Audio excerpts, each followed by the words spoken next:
is Ann Malanka interviewing Boyce Boyatt on September 10th, 1991 for the Big South Fork Oral History Collection. Mr. Boyatt has agreed to talk to me today about logging in the Big South Fork and growing up in no business. Boyce understands that this conversation will be tape recorded and that the tape will be kept in the Big South Fork Library collection. Let's start out by getting some biographical information from you. What is your full name? Full name. Your full name. Boyce Boyatt. Okay. Your Don't age? have no middle name. Okay. What is your age right now? Your age? How old are you? 8 foot. Oh, your age. 5 foot 8 inches. That's your height.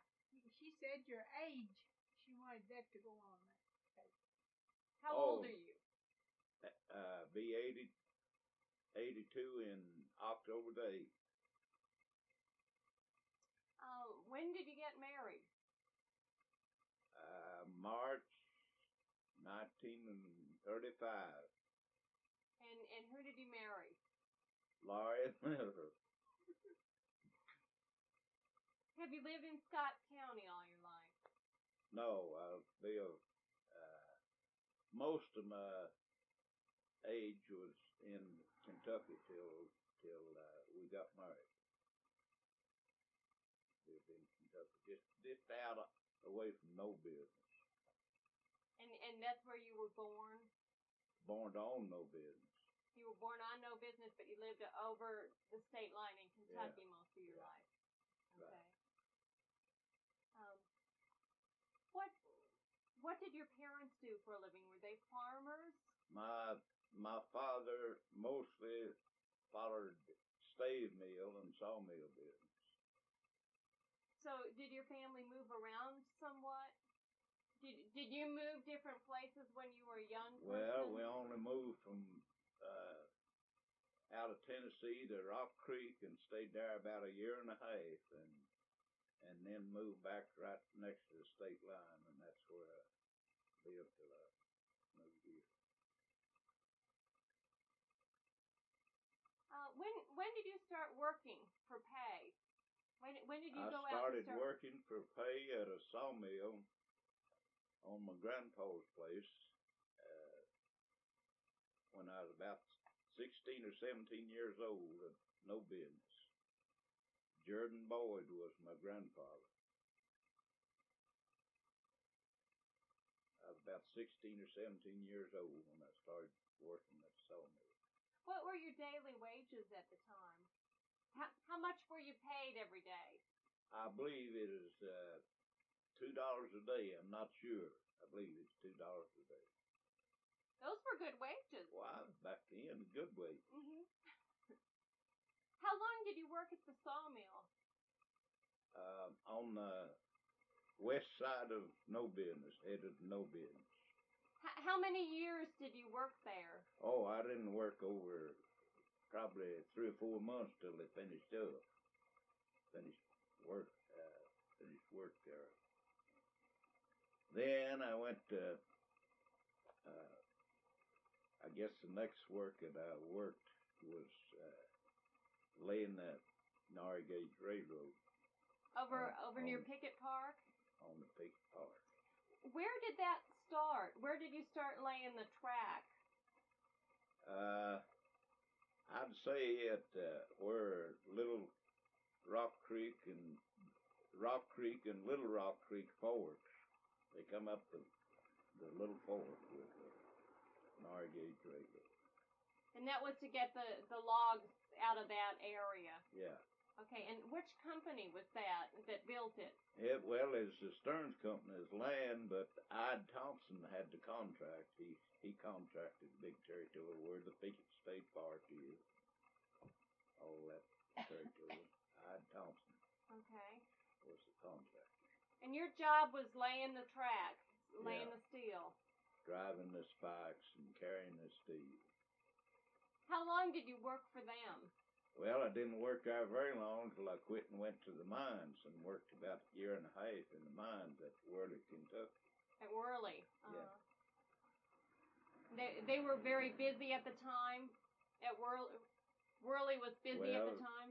Yeah, they was running in full blast then, and I thought I'd get out of the cold weather. It was in the fall, and we was wading the creek, laying that steel, and ice would freeze on the bridges. Sounds pretty miserable. Well, we thought we had, at that time now, I was getting $3 a day, 10 hours a day. Well, when you went to work in the mines, what were your wages then? $3.20 for 8 hours. And you provided your own carbide and Right. your tools and things like that. Right. Uh-huh. You worked there for a year and a half or so? I worked, I'd say, a year and a half anyway, but at work in the mine. Why did you leave there? Well, I got mashed up in the mines. Got one joint of my backbone crammed up sideways in the other, and I thought I'd try to make it on top without going back in the... It's just about 2 miles and a half back in there where I got mashed up. Mm. Wow. I thought I'd try to make it out in the open.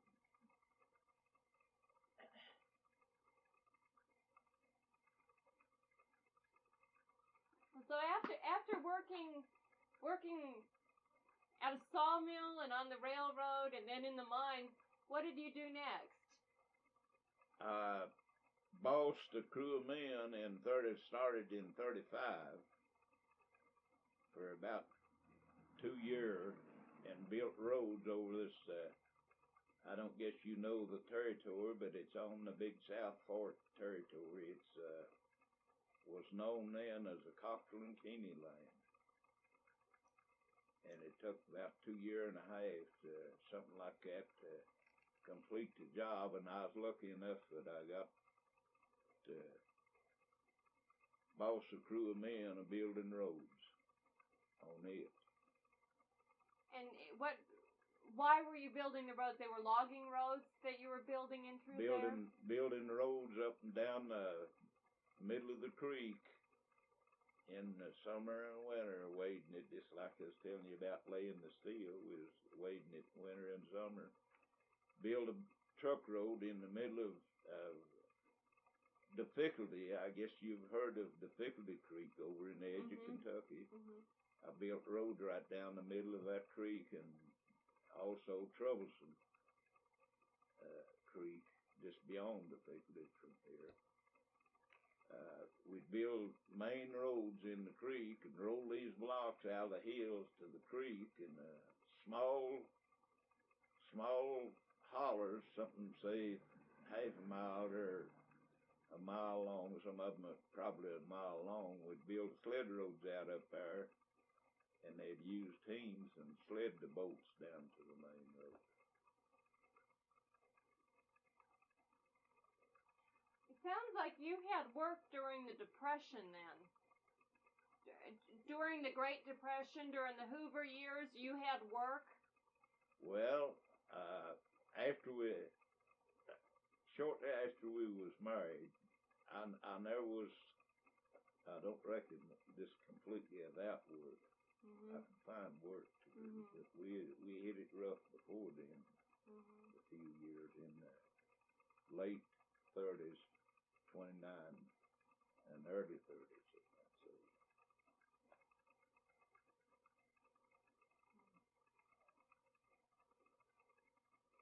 Well, okay, you were building roads for 2.5 or 3 years.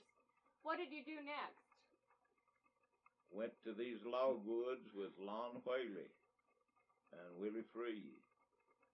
And I just about spent the rest of my days with Lon Whaley. Now, Lon Whaley is a logger. I guess he's the man you should have talked to. So he's logged all over this country. Come from Sevierville. Logged down there till he come here, and he come here and logged all over this country here. Where is Lon now? Is he still alive? Oh, yeah, he lives out here. Okay, I didn't know that. All right. lives out here on Pistol Lane. Oh, okay. Well, I'll have to get in touch with him here in the next few days. That's some of our oldest friends. Are they? Uh-huh. He's been a real friend to me. He could have not have paid in Social Security and hurt me bad, but he paid in Social Security, and he also paid me higher wages than anyone else would pay me. I quit Stearns people paying me 52 cents an hour and went with him and Willie Free to Kentucky, and they started me in up there at 80 cents an hour. Wow. And before I wound up working for Whaley, he was paying me $1.25 an hour. Good wages. He was paying me $1.25 an hour where I couldn't get but $1 an hour at other places. Wow. He always paid me a little above ordinary wages. I mean, what I could get at other places. What he was talking about where he was making them roads and creeks and hollers, that one log, that was stay boats up there. I figured that out finally when he started talking about the bolts. I'm glad you clarified that. Yeah, because he worked in state. He worked there. We was married in 35, and he helped him, count his timber. The summer after we was married, I believe, and then he worked as long as the company was in there with the state company. Building the roads and being foreman for the crew. Yeah. Uh-huh. Well, now when you started working for Mr. Whaley, who was contracted to cut. He contracted from the Stearns people. Oh, okay. You started working for him in the late 30s. No, it's in the 40s. It's in the 40s. It was in the 40s? Yeah. Yeah. Where were some of the first tracks that you cut with him? Over at Gobble Knob, you know where it's at? No, I don't know where that is. Gobble Knob is down below, where the Three Forks road is over yonder? Yes, sir. Down the right-hand road there, till you start around and under some cliffs there. He took I'm pretty sure, his first contract there. And that was the early 40s. I'd say that was about in the 40s, and that's 45, somewhere along there. We ended up there in 47. I remember when we ended up. I'd say it's might have been 46 if he took his first contract there. We moved out here in 39. Okay, where had you been living before then? Had you been living in no business all that time? No, when we was married, we moved to Kentucky. I never did live in Tennessee anymore till we moved here. So you moved back here, and we moved back out we stayed with his dad and mom about a year, and he worked as close to work, and we stayed there, and then we moved over the top of the hill at Fidel, and lived there till in 38, and moved out back this way. His dad had bought a place, and we moved to that, and then we moved from there out here in 39. And we've been here ever since. Oh, you did enough moving in that 3 or 4 year period, didn't you? Yeah. Yeah, it was enough.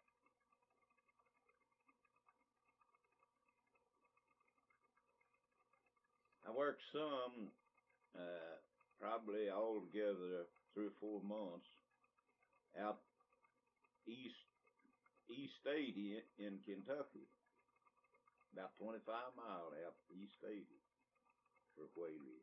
He contracted up there. Uh-huh. And I worked probably 3 or 4 months up there.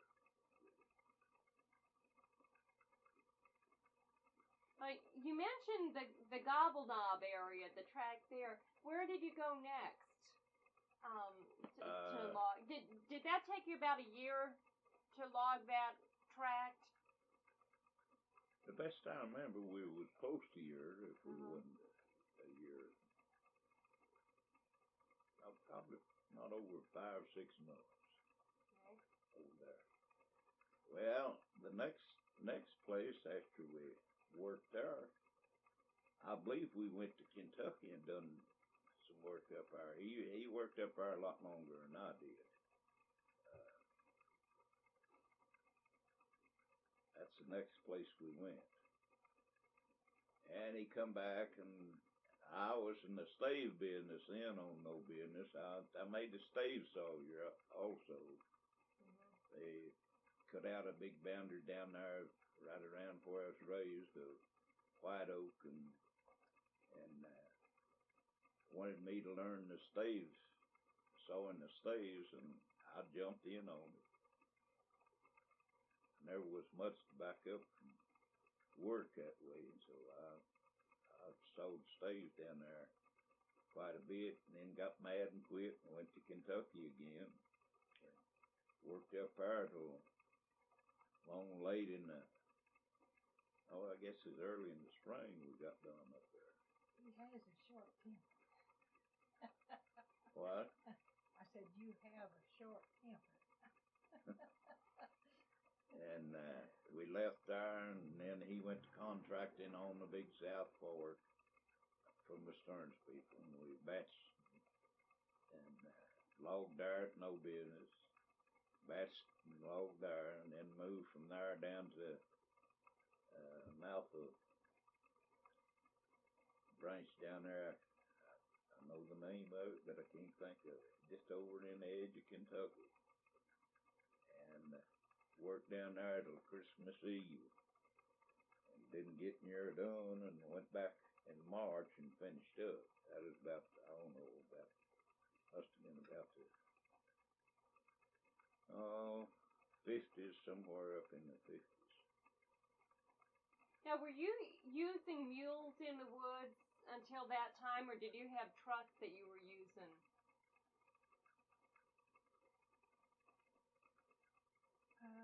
Said, was you using mules at that time, or was? Oh, we mostly used the cat. Oh, okay, but into the 40s, he already had a cat that he was using for logging. Yeah. Okay. He kept a dozer. Boss never would have no team of mules that logged with him. Right. My dad has always had a team of mules. He logged, ever since I can remember, he used mules, logs and work all the time. But boss never would have no. Well, he always seemed to want me to learn to drive a dozer. I logged right smart with it. But I was too afraid of it. I ain't going to look down in the hood of a dozer going up the hill where the hills is so steep. Look down the hood. I ain't going to. Oh, yeah. I'm afraid of them coming back. That's why you've lived a long time. Well, that could have something to do with it. Because I'm sure that there were accidents around here with those kinds of things. Yeah. He'd put me on the dozer and hook the chokers on the logs for me himself. But when it got too steep, I just got off of it and see, there it is. Started me up a steep hill one day over here out from Jellicoe, Tennessee, and going up on a steep hill up there, and got up there and it just kept flowing and wasn't moving any. I just let it roll back down and where I started and got off of it. I've often thought about that. I just got off of it and told him, I said, there it is. He just jumped on that like he was as mad as he could be. Started out up there and he liked an automated himself. Wow.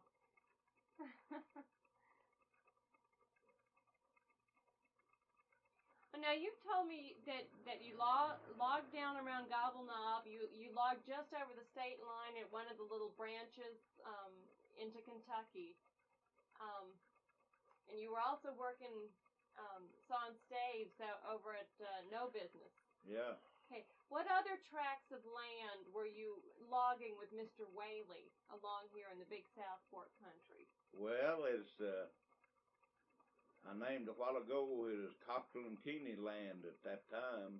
I mean, years ago it was Cochran Keeney land, but the Stearns people bought it. And that's how come Whaley to be a logging on it. Mm-hmm. Cochran Keeney owned everything from the state line. I don't guess you was ever over that road though, from Peter Knob Tower down towards Mine 18. Okay. Cochran Keeney owned just about everything from the state line to that road that goes to Mine 18. A lot of land.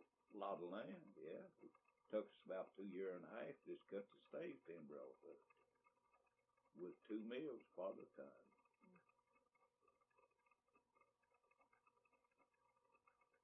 When the stave company come in there, they said they was going to pay $1.75 an hour for common labor till they got the mill set up and the camp set up. And that is in 35. And they worked that whole job out and never did raise wages any at all. They didn't have to, because men back then, and in 35, we hadn't had no working years, and men just flooded in there and kept the job flooded with men all the time. They never did raise any wages. Hold up, Mines was out on strike or something other too, and these people come from the Stearns, Mines, out there.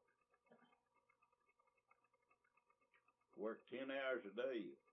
You couldn't do that now the way they've got the time. We had to start at about 2 hours, or at 6 o'clock, about 2 hours. The time has been set up about 2 hours since then. We worked 10 hours a day. And wintertime, you'd have to begin just as soon as you could see to keep from sticking the mattock in your foot, or and work till dark. So it was a shorter day in the wintertime. Through the wintertime, yeah. The shorter days. Yeah.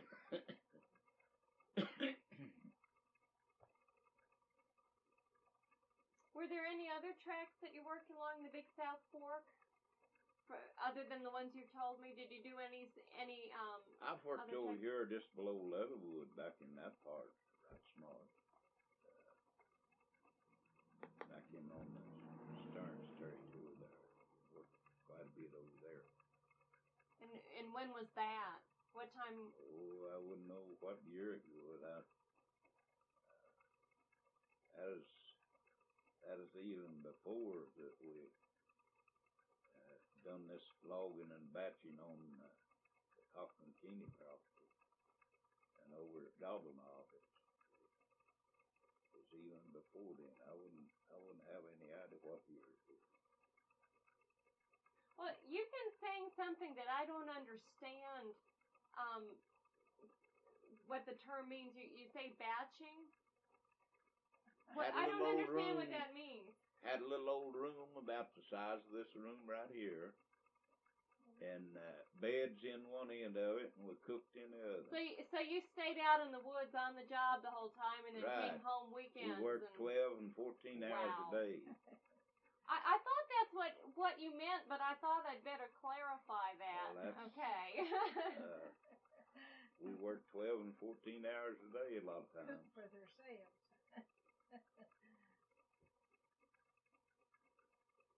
So, and you would go home on weekends? Yeah. Yeah. We come in and weekend.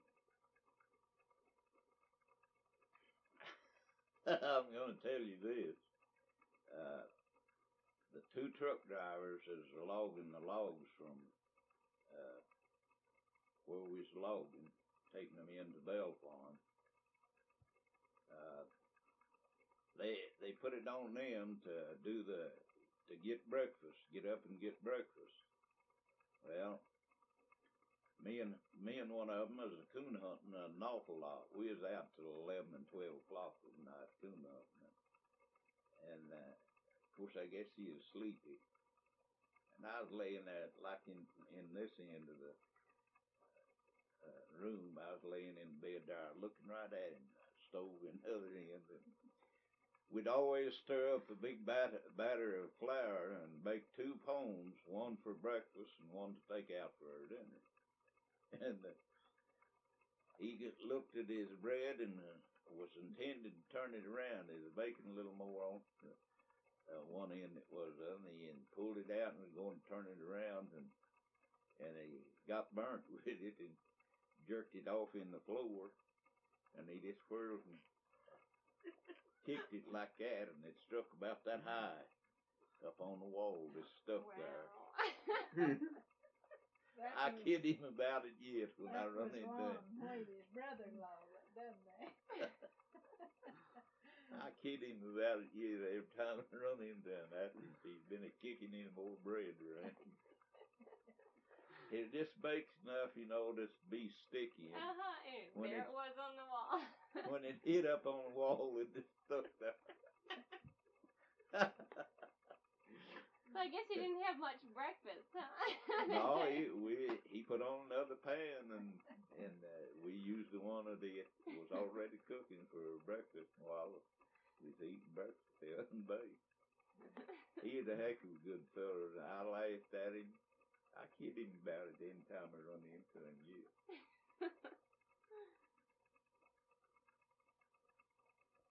But how many years on and off did you have to batch it out there when you were logging? We didn't batch too many places. Over at Gobble Knob and down on the river and down there at No Business. That's 2 different places at No Business. And over at Gobble Knob, down on the river at the mouth of that ranch down there. I can almost think of it.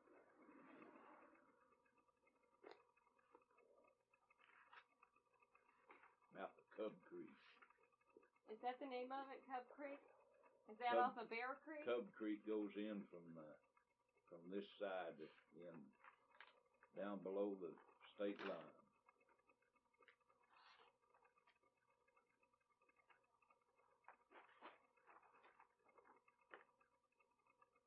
Okay.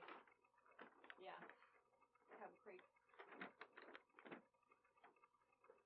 You've got a map of all that.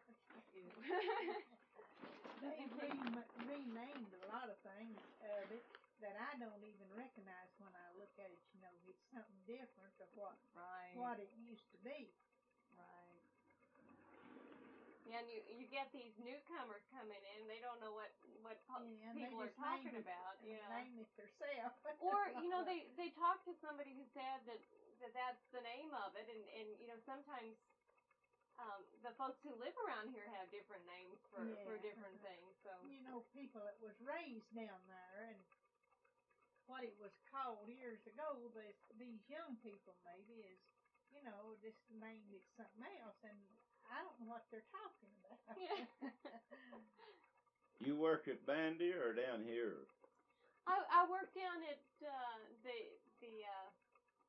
well, you know where the headquarters is? It's across the street from that. I work with the archaeologist Tom DeJean, and did you know Jack Collier?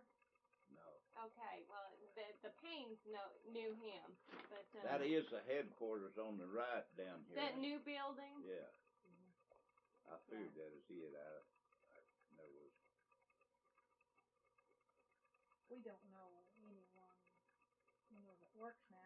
Ross has got a niece that I think works somewhere. Is Litton.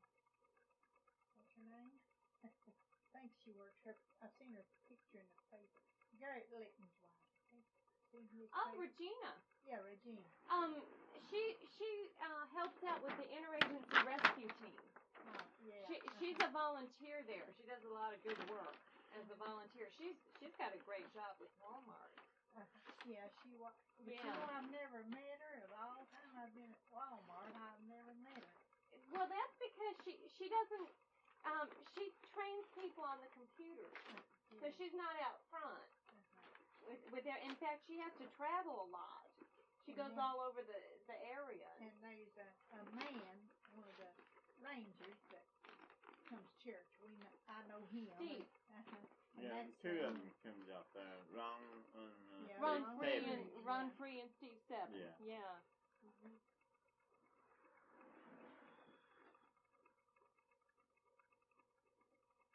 When did you stop logging?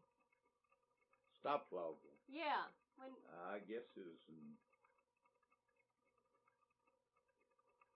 about 70, in the 70s. I imagine it was in the 70s.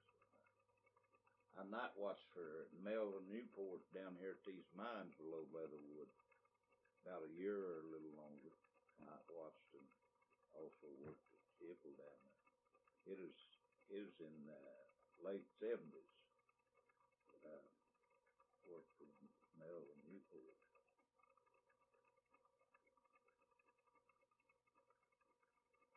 You said for a little while you also mined some coal down by the John Smith place. Yeah, I worked 2 or 3 camp? months, 3 or 4 months down there. No, it's way up above station.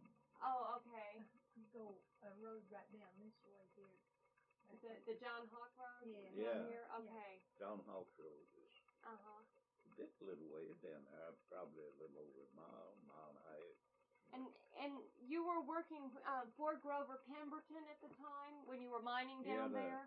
The land, mineral rights belonged to Pemberton. Mm-hmm. Grover Pemberton. When did you work down there?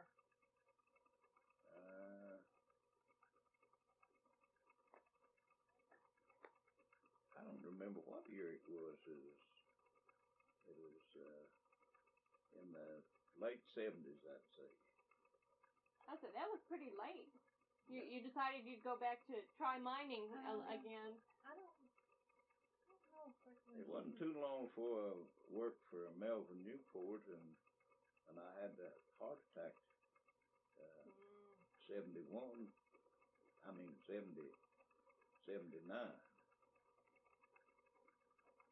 When I had the heart attack. I lingered along with it till 85, I guess, before I let them split me open.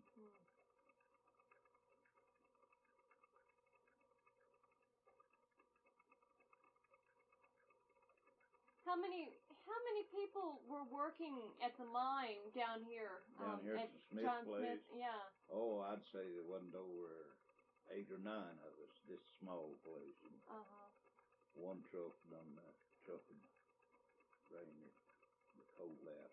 Coal wasn't no count. I mean, there's too much iron ore in it, and they couldn't work it, and then a bad top, too.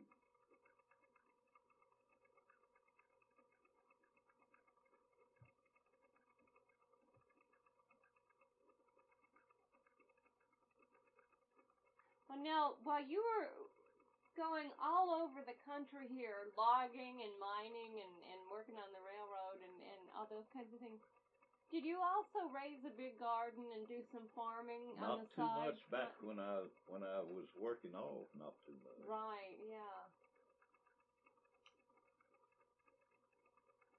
Oh, I missed my gardens this year. I fell short on them in June and had to quit. I always made the garden for the last few years. You were here at the home place, so yeah, you had a big garden. Just the last few years, I got arthritis. I can't hardly walk, get through weeds or anything. I just can't hardly walk.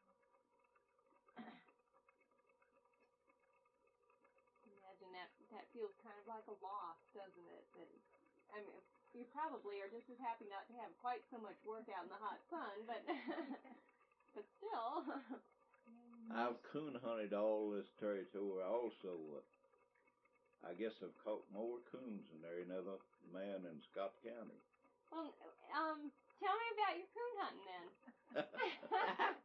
Done more coon hunting than anything else. I could get so mad at him, he'd come in, be gone all week, come in on Friday evening or Saturday, and then they'd be a bunch of the men sitting here waiting out there in the car, waiting for him to get in. They went coon hunting. Maybe they'd come back next morning at 2 or 3 o'clock. I told him that he is killing himself, and these other people, they didn't have to get out and work like he was. And I've seen him a many of them times, but he'd come in of a morning when I was getting up to get the kids off to school.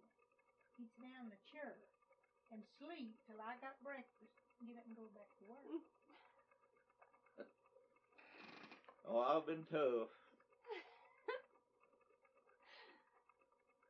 How many nights a week, say, would you go out coon hunting? Once How or many twice? nights? All week long. All week I long? think his home is every night. I worked in the sawmill out here one winter, right here by Terry's and Terry's store, just on the right in that low place, all winter one winter. And I'd go coon hunting every night. Come back in. That's when she was telling about me sitting in a chair and sleeping and then going to work. When she'd get breakfast ready. 10 coons is the highest they ever got one night. They'd allowed me from now on. Of course, there's 3 or 4 fellas with me. But I had an old hound. They banked on that old hound. I offered it to Lon Whaley if you talked with him. He wanted to buy her, and I told him, I said, I'll swap her to your cat, Dozer.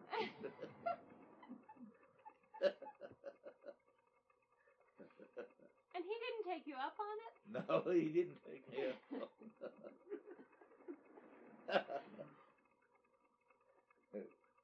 Well, now, did you have a group of men that always went with you, or did you just kind of go with whoever wanted to go? Well, there's about 4 or 5 fellers, and if 1 or 2 of them wasn't here, there's 4 or 5 here that we'd load up and go coon hunting.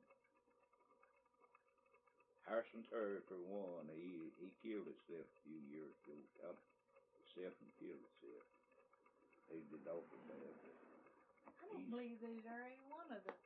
Oh, yeah, I guess there's some living yet, but most of them is all gone. Lloyd Cross is still living. Who? Lloyd Cross.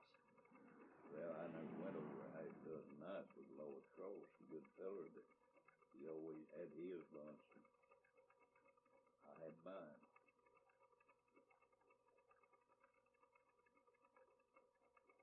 You was only allowed 1 coon per person, and then got to end, you was only allowed to, I believe it's 2 per.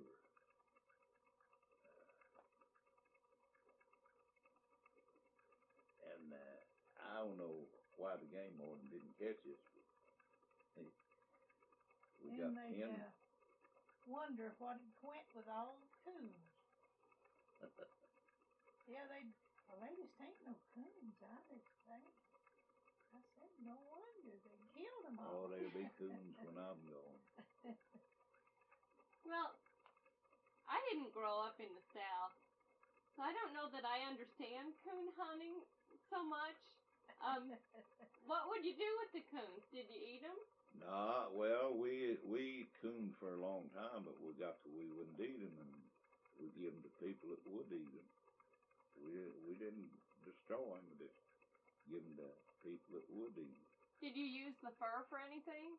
Oh yeah, we could get 50 cents for a coon hide, I guess. But it finally got 5 or 6 years ago. We finally got to you could get $5 or $6 for a coon hide. But I don't know what it was now. I ain't called coon. I've got a boy that lives right over behind that brick house down there in the field. He's worse as bad as I was for coon hunting.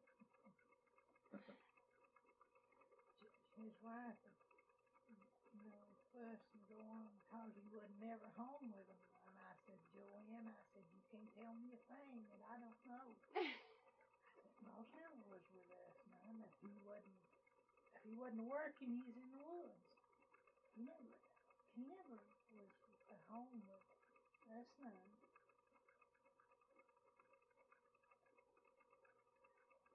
Well, other than getting the raccoons for the meat and for the hides, why did you go out night after night? Was it just that much fun? It was fun. Uh-huh.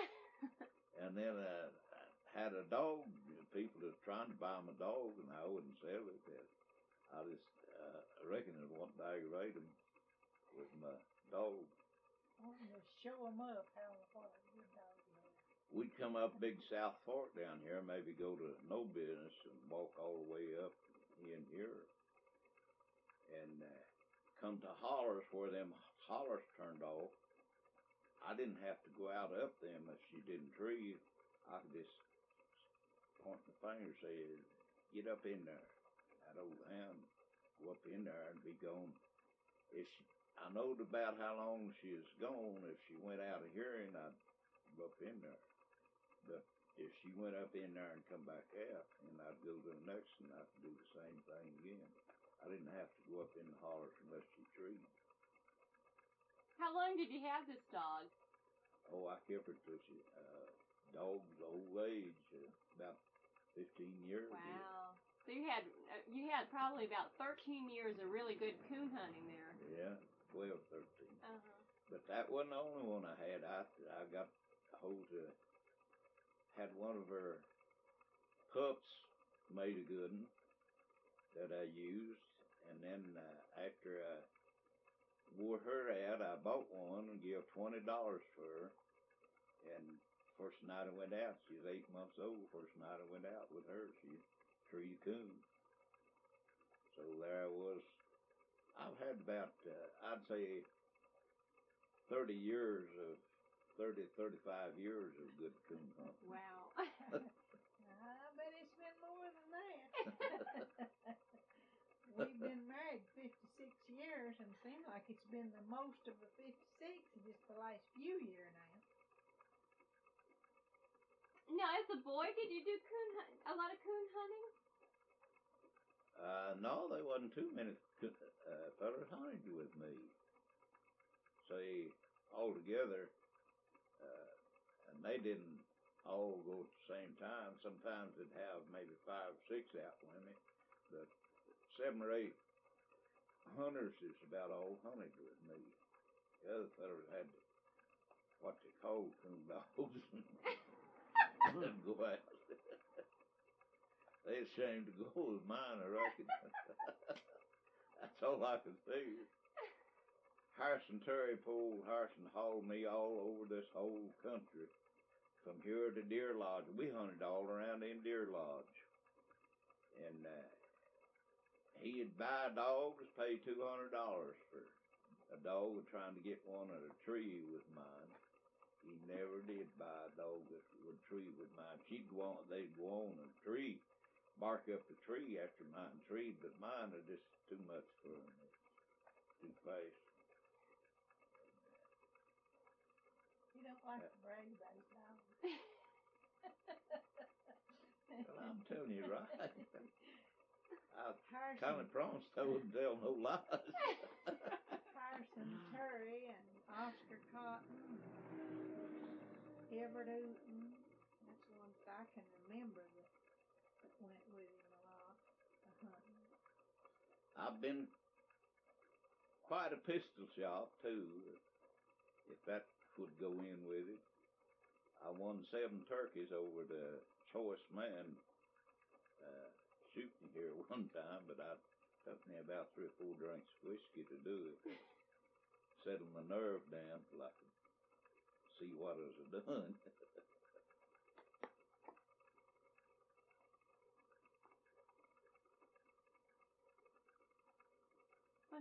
Well, I've talked to quite a few people around here, but nobody's been quite as enthused about hunting as you have been. It's interesting to talk to you about that. You know, a few people did a lot of fishing. You know what they're like, supposed to the fishermen, but fishermen. You know what they're like. Yeah. They like to talk about fish. Yeah. I haven't talked to any coon hunters that I know of. Well, coon hunting. That's like it's been all my life. I mean, my dad never hunted. He never hunted. Mommy'd get out and kill a squirrel now and then out to mulberry trees, but Poppy never hunted and fished. I never was used to it till after I got married, and I sure got used to it. You became a raccoon widow, didn't you? Yeah, I A sure logging did. widow and a raccoon widow.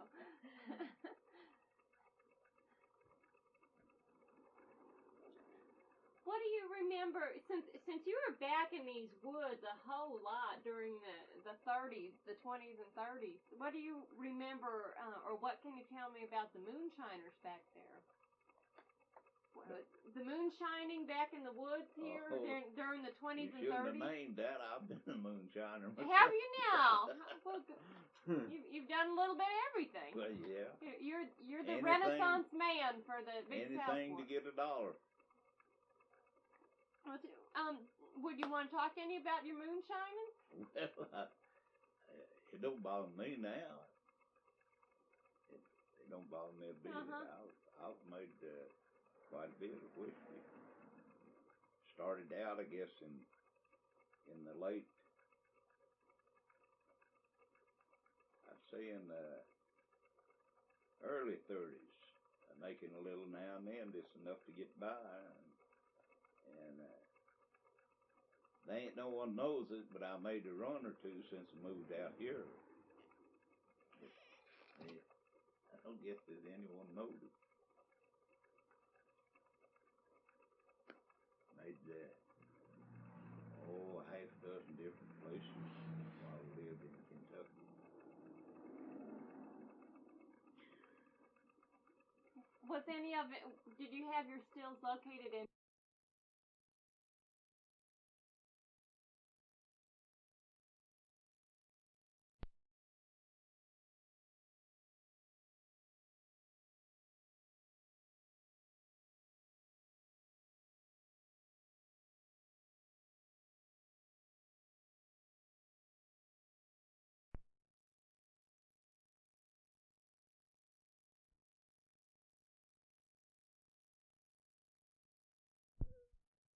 So you said you had some of your stills in the waters of the Big South Fork. Oh yeah.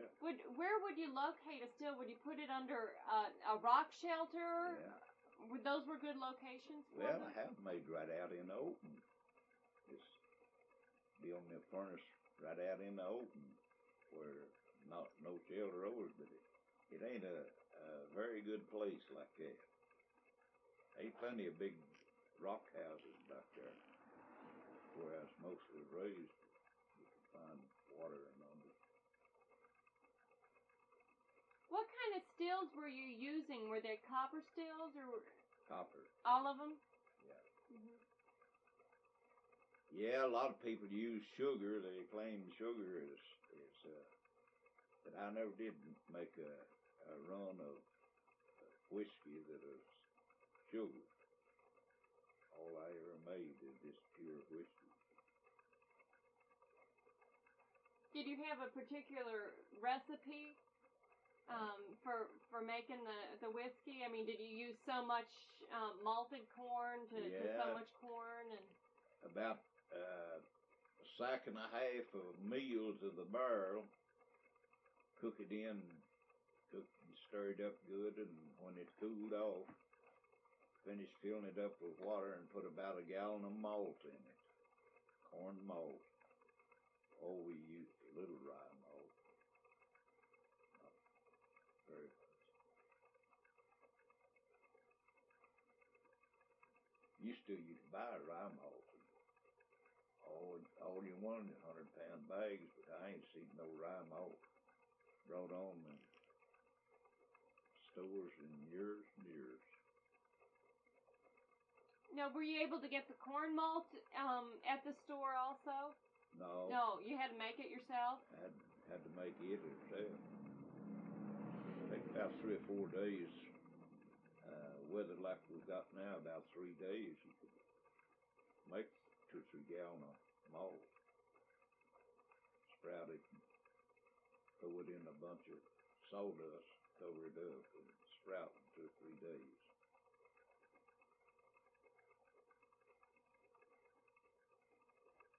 Who would you sell it to?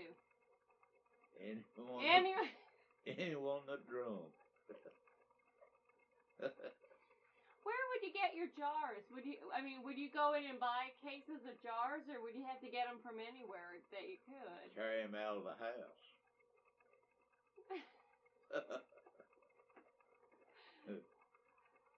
Your wife had a lot of reasons to fuss at you, didn't she? Well, I mostly took them out of my dad and mother's house. The biggest portion of that. We had world of jars, shoot these world of jars.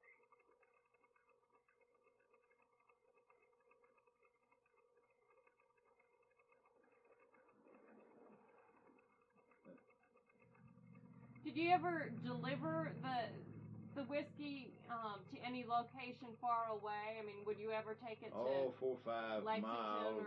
Okay. Take a couple of gallons to fellas 4 or 5 miles away. But you wouldn't make any long runs? No. I'm afraid of getting cold.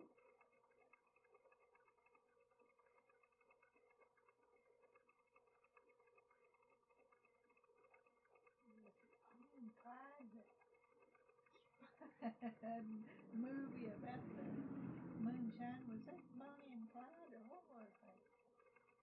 I remember seeing it. I'm not sure they did much moonshining. Bonnie and Clyde. They did a lot of everything else, but I didn't see that man, but I maybe not have been the name. I remember seeing the movie.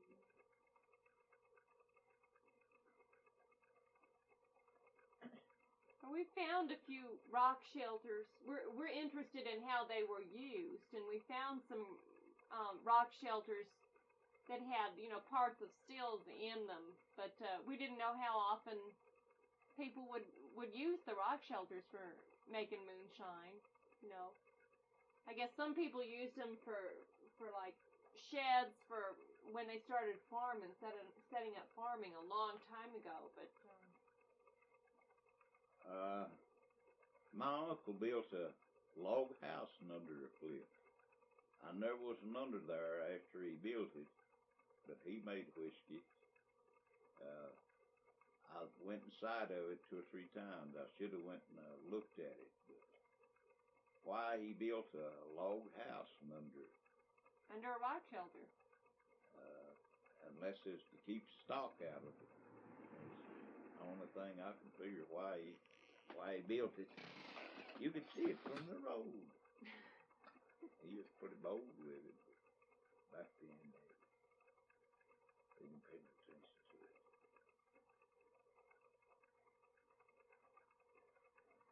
How much, you said you did anything to make a buck. How much money would you make from a run of your whiskey? Just barely enough to scamp by on. And that is very light.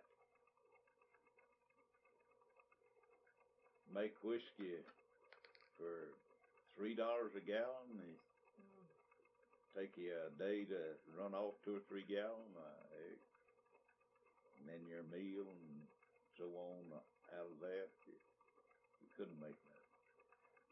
I guess it's just a poor way of getting by to keep from starving. Right. Wasn't no work back in them days. I've heard people talk about the depression, how hard it was. Of course, I was at home at that time, but we didn't know anything about the depression no more than we did any other time, because we made everything we eat, and everything, and it wasn't that bad. And Poppy owned his place and everything like that, It wasn't that bad, that I can remember. The folks that I've talked to from no business. It sounded like they all weathered it pretty well. Yeah. It's the folks who were trying to make most of their living from working at the mines and for someone else. See, most of them, that's all they had was what they got from the mines.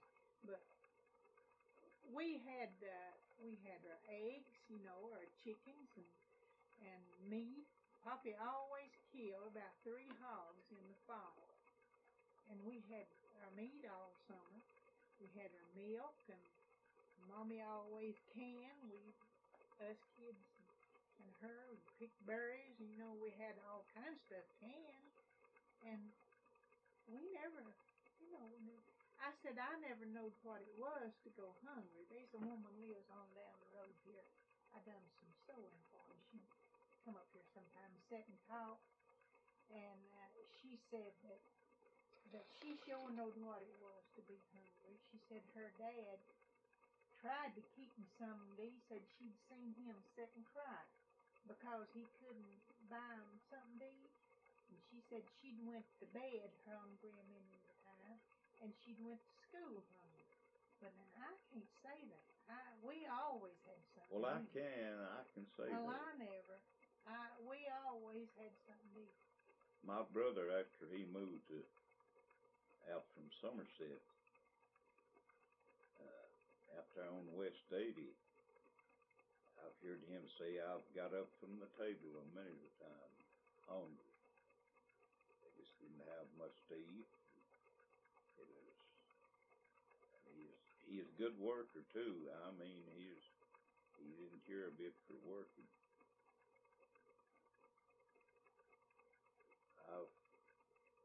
I've went hungry an awful lot.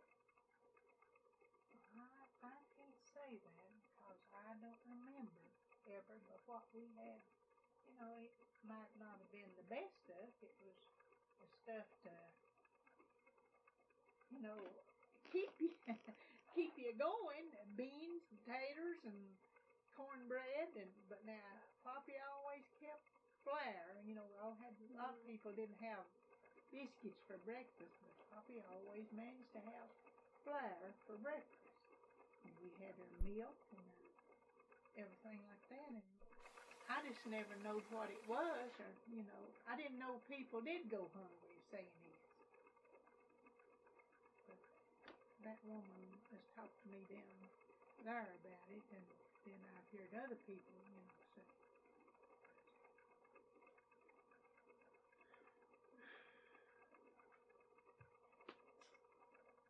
Well, what other surprises do you have for us? Besides the county's best coon hunter and the old moonshine maker. Were you also a midwife? Was what? Were you also a midwife? No. Said, was you also a midwife? No. That left me out.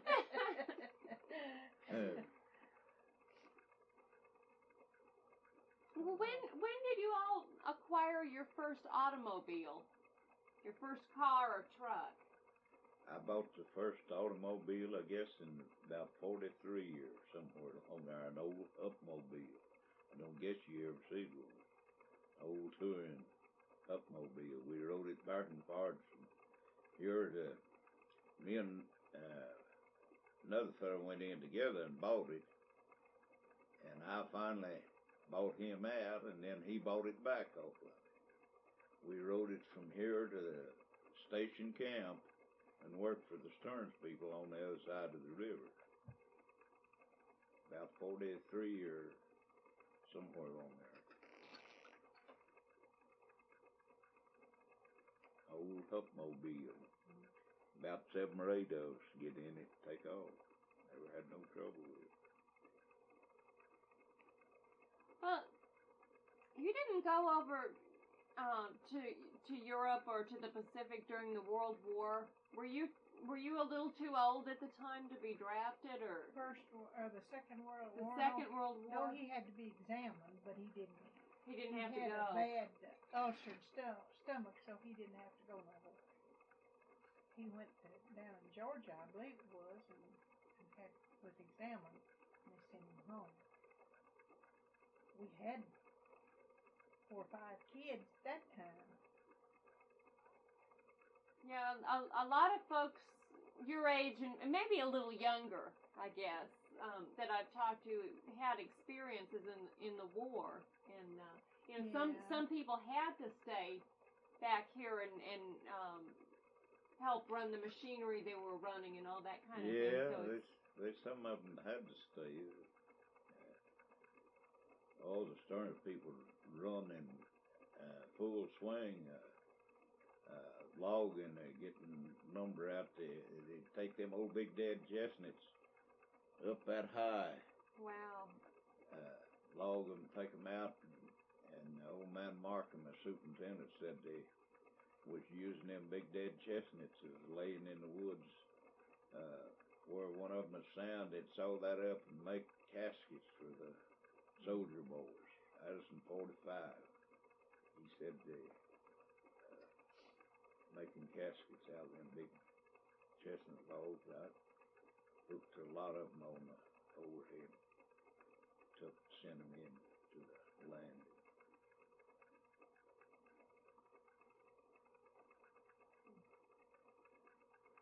A poplar log. When they come in, I worked a little on the landing before they sent me on the back end of the overhead. And old man Markham brought stuff out there, and one of them poplar logs, when they come in, wanted the ends of them sprayed to keep them from turning blue. Said they making caskets out of them poplars. Didn't want them to turn blue, so they'd make nice caskets for the soldier boys. There was a poplar that was over there that you had to cut was this high, him standing up, come up here to came up to his nose. Yeah. He had I could just raise my head up about like that and just look level over the top. So just on its edge, it was over 5 feet. Yeah.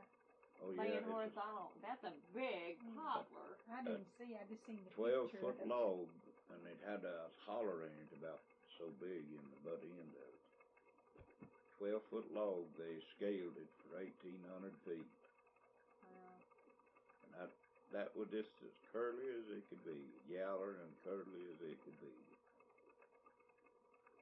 Loaded on a big truck and put a little log on each side there to keep it from wiggling and rolling back, and boomed it down. Where did you cut that poplar? Took it on the Stearns Road over there at Bell Farm. Oh, yeah. He cut it off of the Cochran Keeney land. Oh, okay. Right down in the holler below where he lived when we was married.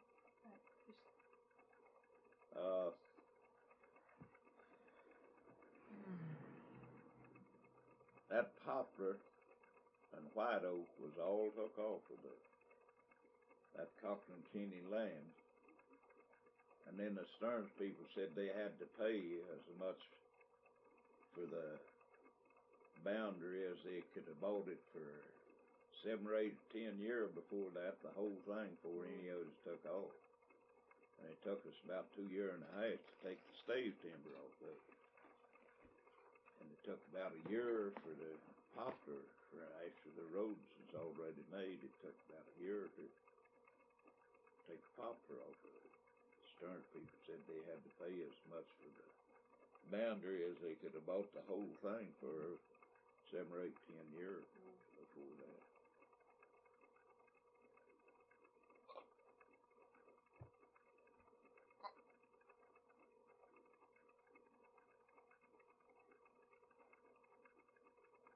I'm running out of questions to ask you here, I think.